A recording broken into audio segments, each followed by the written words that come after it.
समस्त छात्र छात्राओं का मेरे YouTube चैनल पर तहे दिल से अभिनंदन।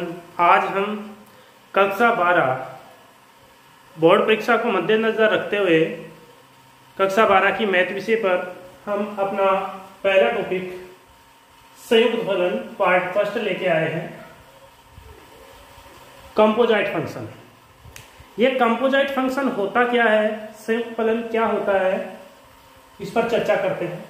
तो इस पर चर्चा करने से पहले आपको बताना चाहूंगा कि पीछे की जो कक्षा 11 है, कक्षा 11 में हमने फंक्शन पढ़ा है, फलन पढ़ा है और रिलेशन पढ़ा है। वहां आपने जो इसका प्रारंभिक जो था फंक्शन और रिलेशन का वो पढ़ा है। यहां पर आप फंक्शन का आगे का फर्दर टॉपिक पढ़ने जा रहे हो, संयुक्त फलन यानी कंपोजिट फंक्शन। कंपोजिट फंक्शन पर चलने से पहले हम यहाँ पर बात करेंगे एक बार फंक्शन की। फंक्शन होता क्या है आपको याद दिला दें। देखिए फंक्शन क्या होता है, आपको एक नॉर्मल सा एग्जांपल दूं कि ये मान के चलें कि इस दुनिया में प्रत्येक आदमी, प्रत्येक इंसान का अपना रेजिडेंस होता है, अपना आवास होता है, घर होता है। तो ये मान के चलें कि कोई भी आदमी उसका कोई ना कोई आवास होगा, घर होगा, रेजिडेंस होगा। अब ये अलग बात है कि कोई एक भिखारी है, उसका कोई घर होगा कि नहीं, उसका भी कोई ना कोई घर तो होगा ही, चाहे वो फुटपाथ पर रहता हो, कहीं उसकी जगह तो फिक्स है। तो ये मान करके चलते हैं कि इस दुनिया में प्रत्येक इंसान का अपना अपना कोई रेजिडेंस है। अब देखिए आपको एग्जाम्पल के थ्रू समझाना चाहूं कि फंक्शन क्या होता है। तो एक तरफ इंसान है, एक तरफ में आ गया कोई आदमी है, एक जनरल ले लेते हैं, ये कोई व्यक्तियों का समूह है और इधर इनके घर है।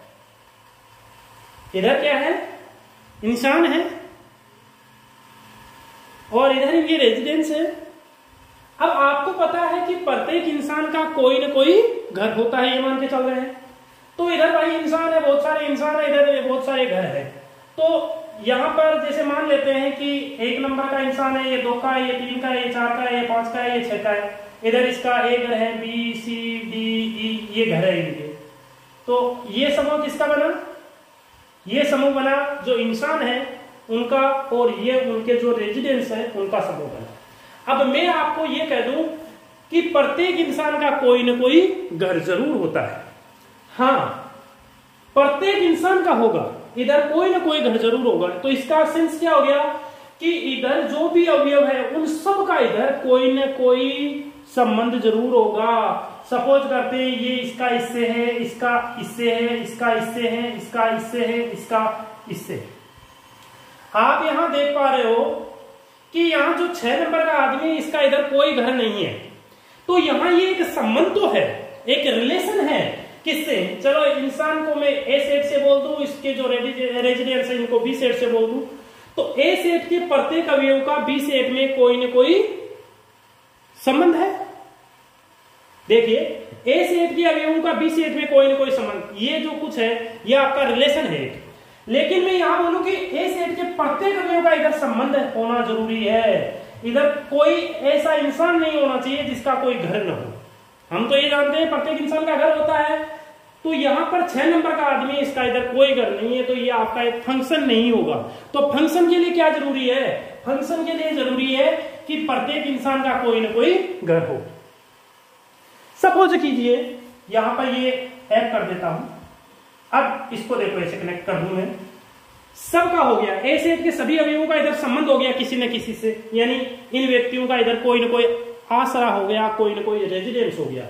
लेकिन ये जो ऐप घर है इसका कोई संबंध नहीं है। तो क्या ये फंक्शन होगा या नहीं होगा, तो ये फंक्शन होगा। देखो कोई घर ऐसा हो सकता है भाई, प्रत्येक इंसान का कोई ना कोई यदि हम देखें रेजिडेंस होता है। लेकिन ऐसा भी तो संभव है कि कोई घर है उसमें सभी परलोकगमन हो जाए, परलोकगमन हो जाए तो वो घर खाली हो जाएगा ना, तो ये फंक्शन है। तो हमेशा ध्यान रखिए, इधर इंसानों का समूह है, इधर इनके घर है, तो हम जानते हैं कि प्रत्येक इंसान का कोई ना कोई घर होता है। तो यही संबंध आपका फलन कहलाता है। इसको मैथमेटिक्स परिभाषा में, गणितीय भाषा में कैसे लिखेंगे?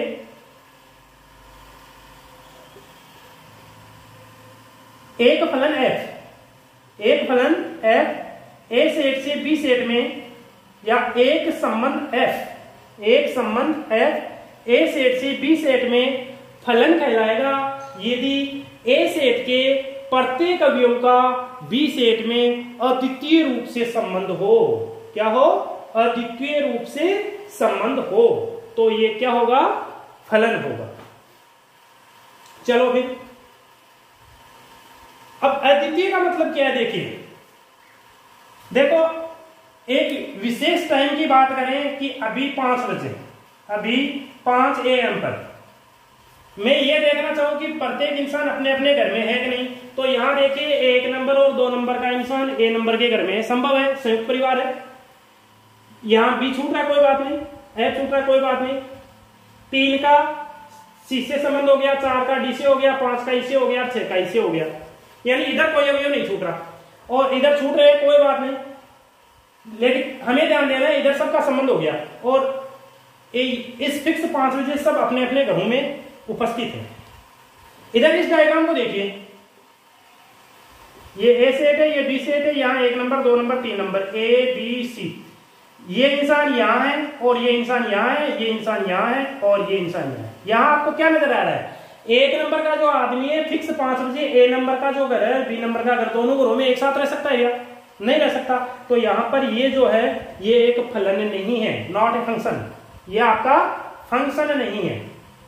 तो अद्वितीय का मतलब ये होता है कि इधर का कोई भी अवयव इधर के 2 अवयवों से कनेक्ट नहीं होना चाहिए, यानी ये जो A सेट के अवयव है इनको पूर्व प्रतिबिंब बोलते हैं। क्या बोलते हैं? Pre image. क्या बोलते हैं? Pre image. और ये है आपकी इमेज, यानी प्रतिबिंब है ये पूर्व प्रतिबिंब है। इसके अवयवों को यदि मैं x से डिनोट करूं, ये फंक्शन f है, और इसको यदि y से करूं तो मेरा y बराबर f ऑफ फंक्शन होगा। यहां पर a सेट के अवयव जो है x से रिप्रेजेंट हो, b सेट के अवयव y से रिप्रेजेंट हो, और यहां पर कोई संबंध f है तो ये f फलन होगा, और इसको कैसे डिनोट करेंगे? y बराबर f ऊपर से, y बराबर f ऊपर से। हमेशा ध्यान रखना अक्ष जो है वो पूर्व प्रतिबिंब को रिप्रेजेंट करता है, प्री इमेज को रिप्रेजेंट करता है, और ये इमेज को रिप्रेजेंट करता है। ठीक है, तो ये क्लियर हो जाना चाहिए। यहां पर देखिए एक बात और, यहां देख लीजिए कि जो A सेट होता है इसके जो अवयव है ये आपके प्रांत कहलाते हैं, प्रांत कहलाते हैं, डोमेन कहलाते हैं। ये क्या कहलाते हैं? डोमेन कहलाते हैं। और जो B सेट के अवयव है, और जो B सेट के अवयव है वो आपके कोडोमेन कहलाते हैं। ये जो Y है ये आपका कोडोमेन कहलाएगा, यानी सह प्रांत कहलाएगा। क्या कहलाएगा? सह प्रांत कहलाएगा। और जैसे यहां पर मैं ये सेट दे दिया मैंने, A सेट और ये B सेट, और ये आपको एक फंक्शन यहां डिफाइन करके बता दिया। अब मैं आपको पूछूं कि यहां पर इस फलन f का प्रांत क्या है, तो आप कहोगे इसका प्रांत जो है 1 2 3 4 5 6। यदि मैं आपको कहूं कि इसका सह प्रांत क्या है, तो आप बोलोगे A C D E, यानी जिन A सेट के जिन अवयवों का B सेट से संबंध है, B सेट के जिन अवयवों से संबंध है, A सेट के अवयवों का B सेट में जिन अवयवों से संबंध है, वो अवयव आपके कहलाएंगे रेंज। क्या कहलाएंगे? रेंज। और B सेट के जो समस्त अवयव है, चाहे संबंध हो या न हो, जैसे यहाँ पर B अवयव और F अवयव आपको ऐसे दिखाई दे रहे हैं जिनका इधर कोई पूर्व प्रतिबिंब नहीं है, या मैं ऐसे बोल दूं कि B और F A सेट के किसी भी अवयव के बिंब नहीं है, प्रतिबिंब नहीं है, इमेज नहीं है। तो यहाँ पर 2 प्रकार के एलिमेंट हो गए, एक तो इमेज है, एक इमेज नहीं है। तो ये जो B सेट के समस्त अवयव है इनको हम कोडोमेन कहेंगे। तो कोडोमेन में A B C D E F आ गया। और रेंज में क्या आ गया, रेंज में आ गया ACDE। क्लियर हो गया होगा। चलो एक बार समझ में आ गया तो इसको हम ढंग से सुव्यवस्थित तरीके से लिख लेते हैं। सबसे पहले आप परिभाषा लिखोगे तो परिभाषा लिखिए आप, फंक्शन फलन एक संबंध है, एक संबंध f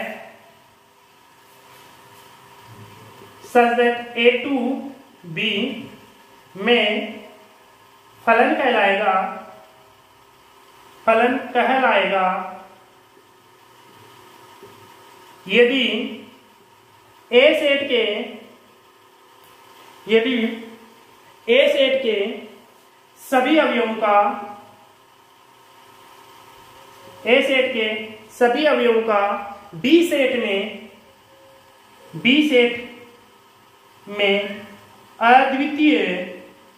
अद्वितीय संबंध है।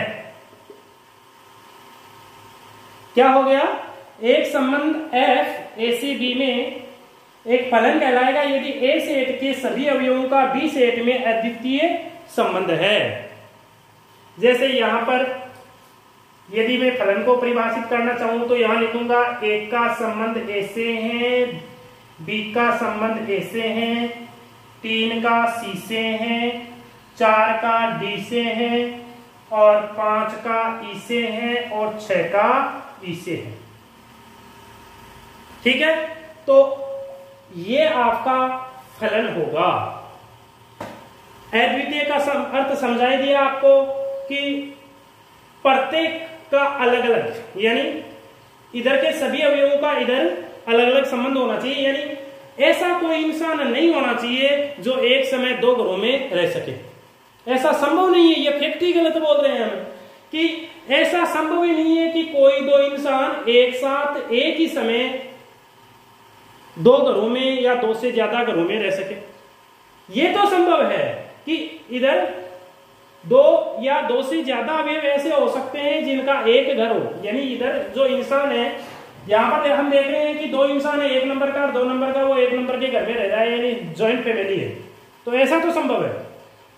तो ये फलन आपके क्लियर हो जाना चाहिए।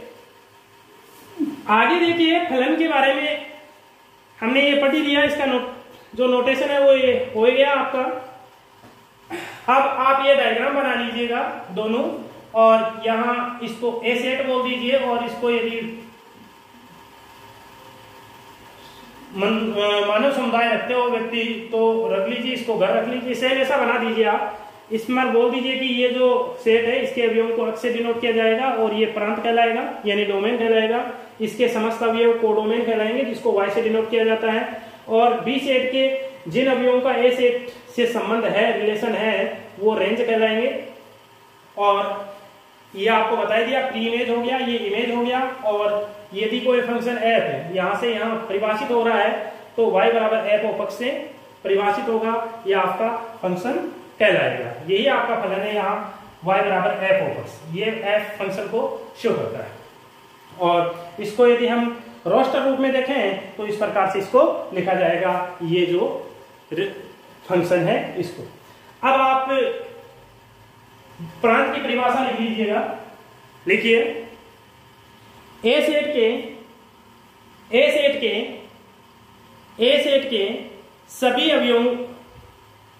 के सभी अवयवों को प्रांत माना जाता है।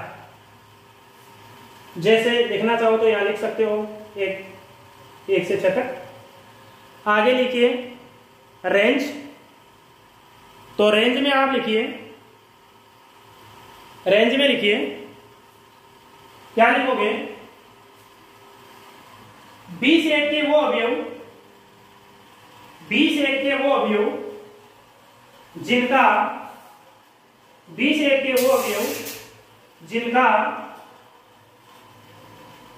ए सेट से संबंध हो, ए सेट के अवयवों से संबंध हो, बी सेट के वो अवयव जिनका ए सेट के अवयवों से संबंध हो, रेंज कहलाते हैं, परिसर कहलाते हैं।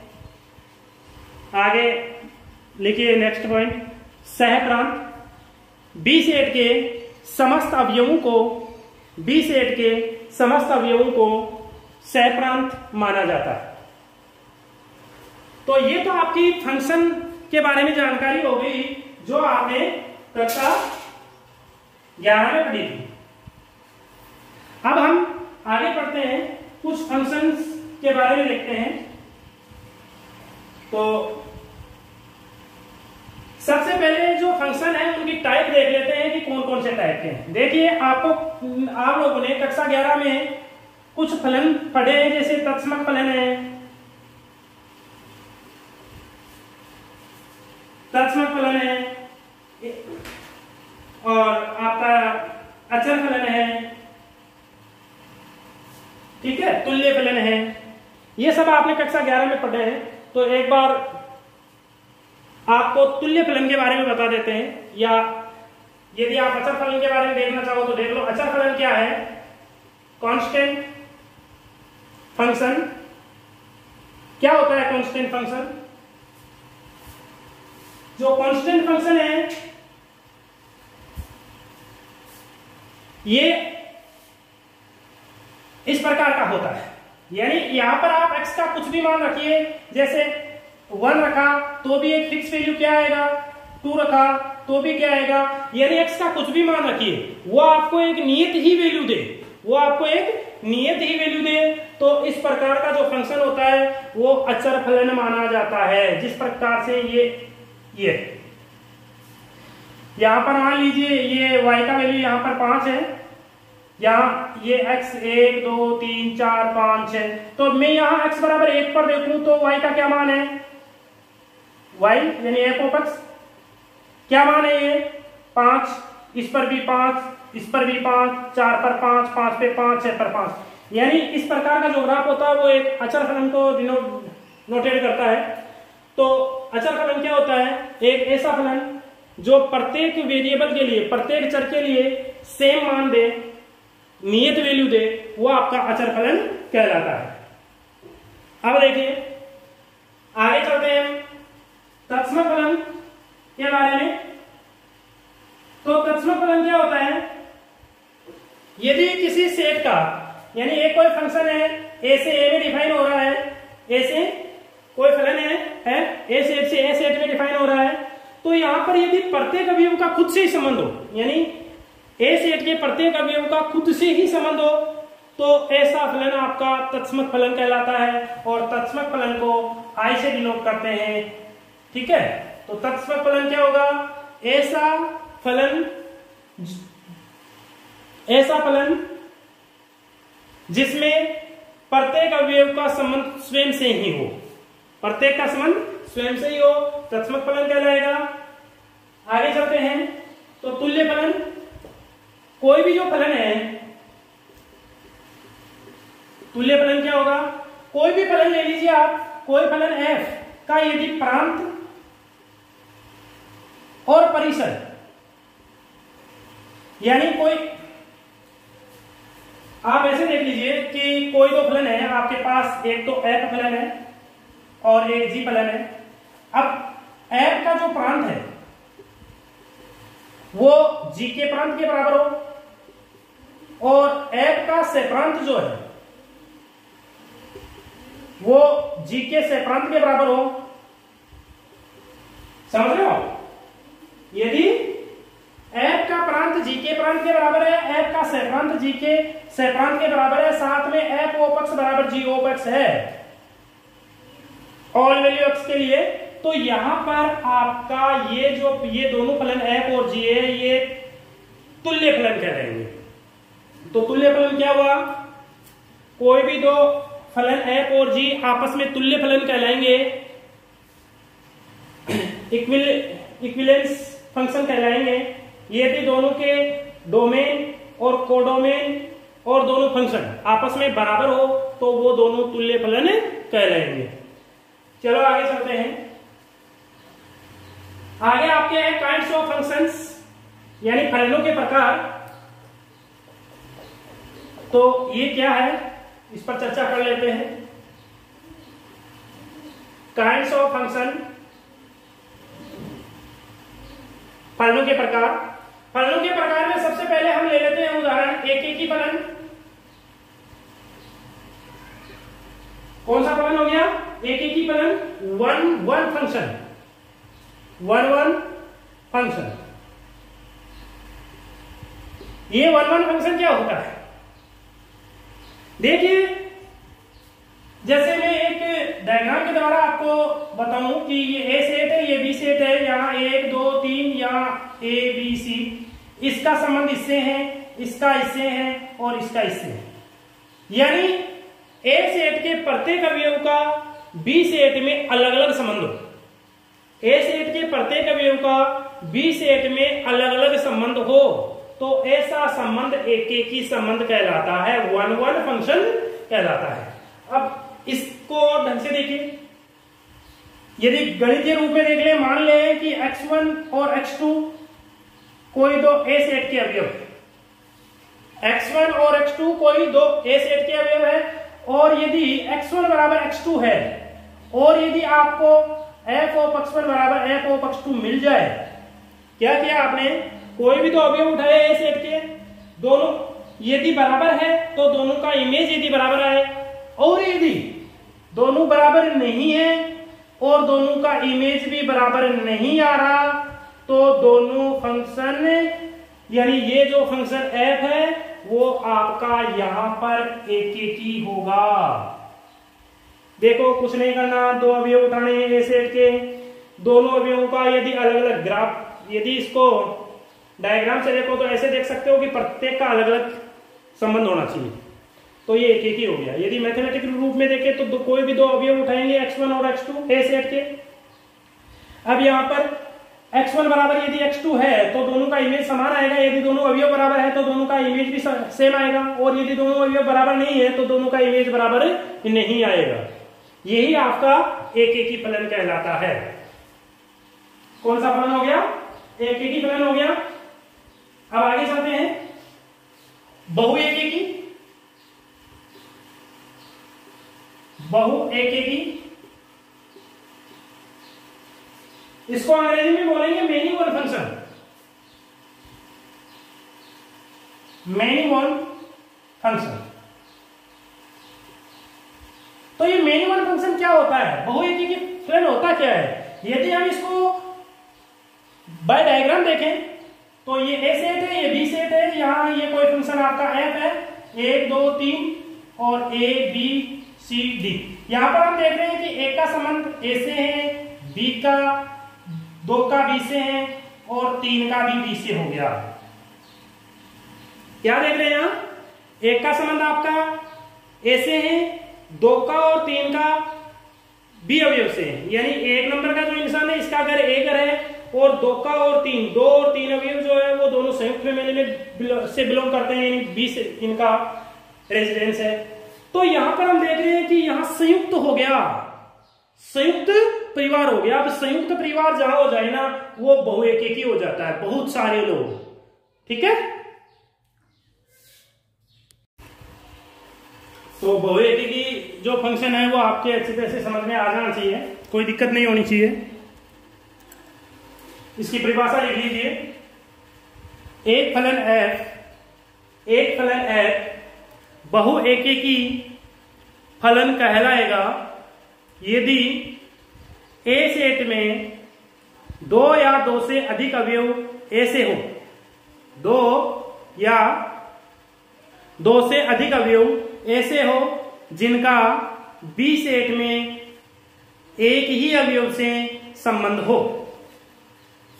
ए सेट में 2 या 2 से अधिक अवयव ऐसे हो जिनका बी सेट में एक ही अवयव से संबंध हो, ऐसा फलन f बहु एकेकी कहलाता है, मेनी वन फंक्शन कहलाता है। जैसे यहाँ आपको आरेख में दिखाई दे रहा है कि 2 नंबर और 3 नंबर का जो इंसान है इनका इधर बी जो घर है इससे रिलेशन है, इन दोनों का रेजिडेंस बी है, तो यहाँ ये बहु एकेकी हो गया। इसको यदि लिखे तो ऐसे लिख सकते हैं कि मान लीजिए x1 और x2 कोई दो एलिमेंट लिए आपने ए सेट में। अब यदि आपका x1 बराबर x2 है और आपका f ऑफ x1 बराबर नहीं आ रहा है f ऑफ x2, या फिर मैं ऐसे बोल दूं कि x1 बराबर नहीं है x2, लेकिन फिर भी इनका दोनों का इमेज जो है वो इक्वल आ रहा है, तो ये फंक्शन जो है आपका मेनी वन फंक्शन कहलाएगा। फॉर एग्जांपल जैसे यहाँ f ऑफ 2 बराबर कितना आ रहा है b, और f ऑफ 3 इक्वल क्या आ रहा है b, यानी क्या आया आपके पास 2 बराबर नहीं 3, but f of 2 equal f of 3 आ गया। 2 बराबर नहीं 3, लेकिन f ऑफ 2 बराबर हो गया f ऑफ 3, यानी ये चीज आ गई। अतः आप कह सकते हो कि ये जो फंक्शन है वो आपका बहु एकेकी होगा, मेनी वन फंक्शन होगा। हमेशा ध्यान रखिए, जो फंक्शन एकेकी नहीं है वो निश्चित रूप से बहु एकेकी होगा। यदि फंक्शन को हम कोई फंक्शन है उसको 2 भागों में डिवाइड कर सकते हैं, एकेकी और बहु एकेकी। जो बहु एकेकी है वो एकेकी नहीं होगा, जो एकेकी है वो बहु एकेकी नहीं होगा। यानी यदि कोई फंक्शन एकेकी नहीं है तो वो निश्चित बहु एकेकी होगा। क्लियर? आगे बढ़ते हैं। तो आगे जो नेक्स्ट आपका है वो है आच्छादक 1-2 फंक्शन। आच्छादक फंक्शन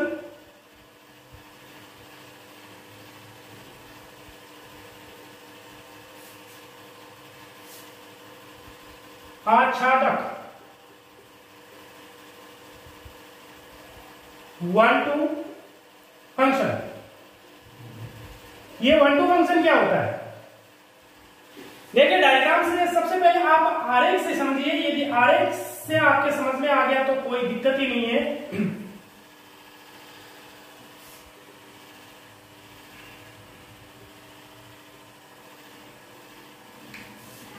देखो 2 आरेख बना रहा हूं मैं।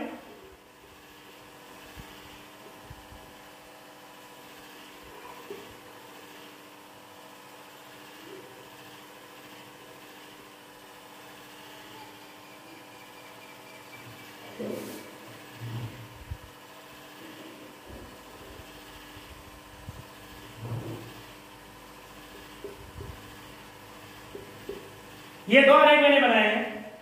अब सबसे पहले तो आप ये समझ लीजिए कि आच्छादक क्या होता है।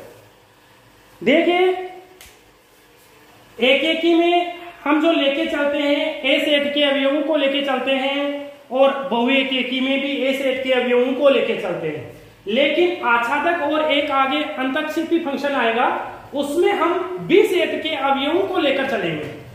तो मैं इसकी परिभाषा ये बताने जा रहा हूं कि प्रत्येक घर में, यदि प्रत्येक घर में कोई न कोई इंसान रहता है तो वो आपका फलन जो है आच्छादक होगा। यानी यदि कोई घर उजाड़ न हुआ हो, यदि किसी घर में सब के सब परलोक सिधार गए तो वो आच्छादक नहीं होगा। यदि प्रत्येक घर आबाद है, यदि प्रत्येक घर आबाद है तो यहां पर फलन आपका आच्छादक होगा। यहां आप देख रहे हो ए नंबर का घर, बी घर, सी घर और डी, चारों घरों का इधर कोई न कोई रिलेशन है, कोई न कोई इंसान इधर रहते हैं, तो यह आपका आच्छादक हो गया, 1-2 फंक्शन हो गया।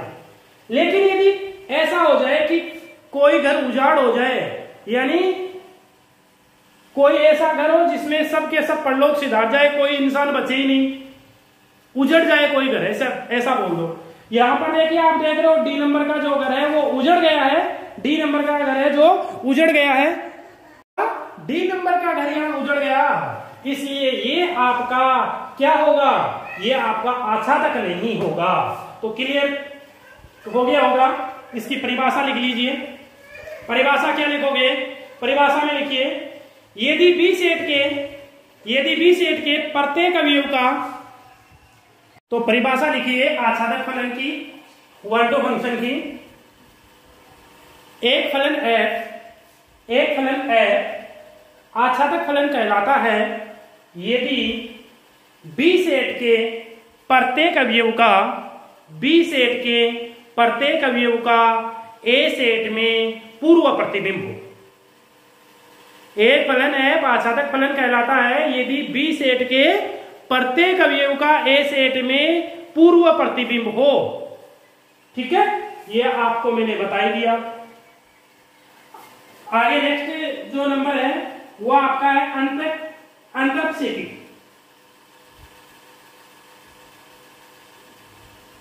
अंतरक्षेपी, ये इनटू फंक्शन होता है, अंग्रेजी में इसको इनटू फंक्शन बोलते हैं। ये क्या होता है इनटू फंक्शन, क्या होता है? तो देखिए ये जो फंक्शन है वो इनटू फंक्शन होगा, यानी यदि कोई घर उजाड़ हो जाए, उजड़ जाए कोई घर, तो वो आपका क्या कहलाएगा? इनटू फंक्शन होगा। बहुत अच्छी तरह से समझिए, बहुत ही आसान तरीके से समझिए काइंड्स ऑफ फंक्शंस को। यहां पर आप डी घर ऐसा देख रहे हो जिसमें कोई सदस्य नहीं रहता, अतः ये आपका अंतरक्षेपी फलन होगा। परिभाषा लिखिए, यदि एक फलन f, देखिए एक फलन f अंतरक्षेपी कहलाएगा यदि बी सेट में एक या एक से अधिक, बी सेट में एक या एक से अधिक अवयव ऐसे हो, बी सेट में एक या एक से अधिक अवयव ऐसे हो जिनका ए सेट में कोई पूर्व प्रतिबिंब नहीं है, तो ऐसा फलन f आपका क्या कहलाएगा? अंतरक्षेपी फलन कहलाएगा। तो यह आपका अंतरक्षेपी हो गया। अब इसमें अभी आपको देखिए मैंने बताया था, एक तो वन वन फंक्शन बताया था, एक आपको बताया था मेनी वन फंक्शन बताया था, एक आपका वन टू फंक्शन बताया था, एक आपका इनटू फंक्शन बताया था। इन चारों को यदि मिला दें, यदि इसको और इसको मैं मिलाऊं तो क्या बन गया? ये क्या एक एकी और ये क्या आच्छादक? तो एक एकी आच्छादक फलन क्या, कौन सा फलन होगा? एक एकी आच्छादक फलन ये जो आपको दिखाई दे रहा है, देखिए प्रत्येक अवयव की अलग अलग इमेज है, इधर प्रत्येक अवयव की अलग अलग इमेज है, तो और साथ में इधर कोई ऐसा अवयव भी नहीं है जिसका इधर कोई पूर्व प्रतिबिंब नहीं हो, सभी का पूर्व प्रतिबिंब भी है, सबका अलग अलग इमेज भी है। तो ये जो फंक्शन होगा ये आपका 1-1-1-2 फंक्शन, यानी ऑन टू फंक्शन कह सकते हो आप इसको। क्या कह सकते हो? 1-1-on-2 function. इसका नाम क्या हो गया?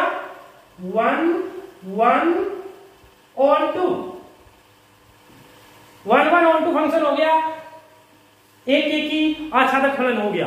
अब एक एकी आच्छादक फलन क्लियर समझ में आ गया होगा कि ऐसा फलन है जो एक एकी भी हो और आच्छादक भी हो, आपका एक एकी आच्छादक फलन कहलाएगा, जैसा आपको इस डायग्राम में दिखाई दे रहा है। इधर देखिए एक होता है आपका many one onto function, यानी बहुएकी आच्छादक।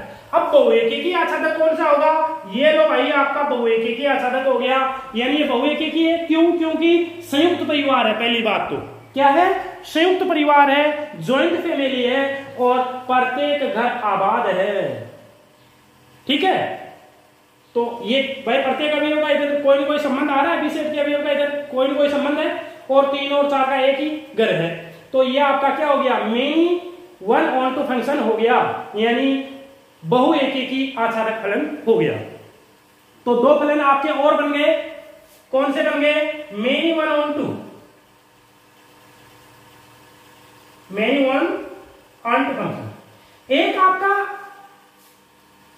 देखिए 1-1 हो, साथ में अंतरक्षेपी हो, तो ऐसा कोई फलन जो, जैसे मान लीजिए मैं इसको हटा देता हूं यहां से, तो इसको हटा दूं, तो आप यहां देखिए प्रत्येक अवयव का सीधा संबंध है, लेकिन डी का कोई संबंध नहीं है, तो ये अंतरक्षेपी है और साथ में एकेकी है। तो ऐसा फलन जो एकेकी भी हो और अंतरक्षेपी हो तो एकेकी अंतरक्षेपी कहलाएगा। ऐसा फलन जो बहुएकी हो और अंतरक्षेपी हो, बहुएकी अंतरक्षेपी कहलाएगा। तो आज के लिए इतना सफिशिएंट है। अब जो नेक्स्ट वीडियो में हम चर्चा करेंगे जो संयुक्त फलन है, जो मेन आपका जो प्रॉब्लम है, उसकी नेक्स्ट वीडियो पार्ट 2 में हम चर्चा करेंगे।